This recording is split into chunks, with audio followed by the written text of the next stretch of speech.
Hello friends, welcome to another PowerQuery QuickBytes video.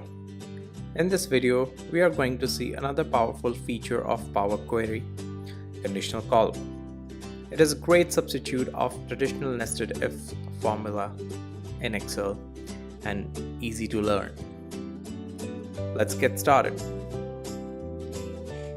We need to create 4 order quantity buckets based on the sales quantity. Less than 5 sales, 5 or more but less than 15 sales, 15 or more but less than 25 sales, and 25 or more sales. Let's close the data file and open a blank workbook. Go to Data, Get Data, From File, From Workbook, and select the file which has the data tables. Now select the required data table and click Transform Data. We will get the PowerQuery editor window. Since this would be an additional column, we would go to Add Column and select the conditional column. Assign appropriate column name, let's say Order Quantity Bucket. Now select the column on which we need to apply the condition, which is order quantity.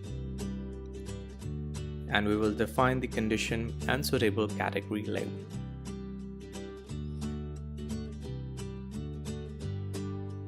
Click Add Rule to add more conditions. Thumb rule is if the number of buckets or categories is n, then we need n-1 conditions or rules. In this case, we have 4 data categories, so we will need 4-1, 3 rules. And we will put the last category under Otherwise. Click OK, and we are done. Personally, I find this simpler than using the traditional if formula in Excel. As demonstrated in previous videos, PowerQuery is dynamic in nature, and any changes to the source file will be reflected here. Let's quickly see that. I'll make 2 changes. One, I will update the existing sales value, and I will add 1 additional row of data points.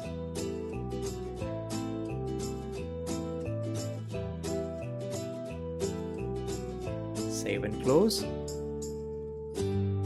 Now all I need to do is right click on the table and hit refresh. There you go. It has not only updated the existing data points and applied the category logic, but also included the new data points in the table, and that too with calculation. That's all for now.